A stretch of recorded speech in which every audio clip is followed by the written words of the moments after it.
이제 요즘에 중간간에 대한 상담 사례가 굉장히 많아요. 아직 사이에서 중간간 사건이 많이 발생하고, 그렇다면 중간간 사건의 변론의 핵심은 무엇이냐? 피해자가 당시에 나 빠져 있었는가? 이게 핵심이거든요.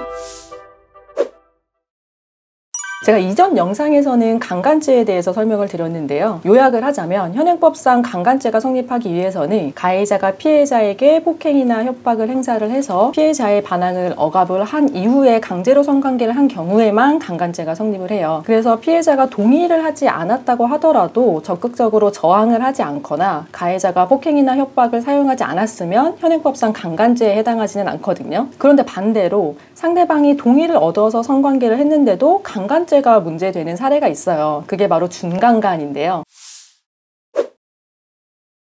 이제 요즘에 중간간에 대한 상담 사례가 굉장히 많아요. 피해자의 입장에서도 상담 사례가 많고 피해자의 입장에서도 상담 사례가 많아서 거의 매일같이 상담이 들어오는 범죄인데, 중간간으로 고소를 당한 의뢰인들이 저한테 하는 이야기는 항상 거의 비슷해요. 교사님, 제가 상대방이랑 성관계를 할 때 하기 전에 분명히 나 해도 돼? 라고 물어보고 너 원치 않으면 하지 않을게 라고 이야기를 했어요. 상대방이 별 말을 하지 않았고, 제가 그 이후에 스킨십을 이어나가는데 상대방이 뭐 싫다고 말하거나 아니면 밀쳐내거나 하는 행위도 없어서 그냥 정상적으로 동의하에 성관계를 했습니다. 그런데 제가 강간죄로 고소를 당했어요. 제가 강간을 한 게 맞나요? 라고 물어보시는데, 이러한 상담을 받으면은 제가 그 다음 바로 물어보는 질문이 그거예요. 혹시 술 먹고 성관계를 하셨어요? 라는 거거든요. 이게 이제 중간간이라는 건데, 중간간이라는 거는 형법의 제299조에 규정이 되어 있는데, 사람의 심신상실이나 항거불능 상태를 이용해서 간음을 하는 게 바로 중간간입니다. 제가 이전에 설명드린 강간은 폭행이나 협박으로 피해자의 반항을 억압을 하는 거를 필요로 하는데, 중간간 같은 경우는 피해자가 이미 어떠한 원인에서든 심신상실이나 항거불능 상태에 빠져 있어서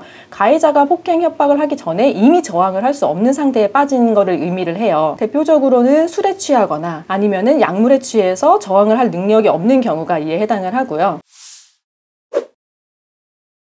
중간간 같은 경우는 서로 모르는 사이에서도 많이 발생을 하는데, 얼굴을 아는 사이에서도 많이 발생하는 범죄예요. 얼굴을 이제 모르는, 처음 보는 사이에서 발생하는 거는 뭐 술집이나 나이트나 뭐 클럽에서 헌팅을 하거나, 아니면은 정말 모르는 사람인데 내가 술에 취해서 노상에 쓰러져 있는 걸 이용을 해서 간음을 하거나, 이게 모르는 사이에서 발생하는 중간간 사례이고, 얼굴을 아는 사이에서 발생하는 사례는 성관계를 하거나 아니면은 정상적으로 교제를 하는 관계까지는 아니고 이성적으로 호감을 가지거나 썸을 타는 관계인데, 아직 성관계는 하지 않은 사이에서 중간간 사건이 많이 발생하고, 심지어는 이성적으로 어떠한 교류도 없었던 관계에서도 그냥 평범한 지인 관계에서도 술을 마시고 중간간 사건이 발생하기도 하거든요. 그래서 이미 만취해서 저항할 능력이 없고 의사소통을 할 능력이 없는 피해자에게 나 해도 돼? 너 원치 않으면 하지 않을게 라고 이야기했는데, 피해자가 아무런 반응을 하지 않았다고 해서 이걸 합의하에 한 성관계라고 볼 수는 없겠죠. 만약에 피해자가 정말 심신상실이나 항거불능 상태에 빠져 있었다면 이게 이제 전형적인 중간간 사례인 거고요.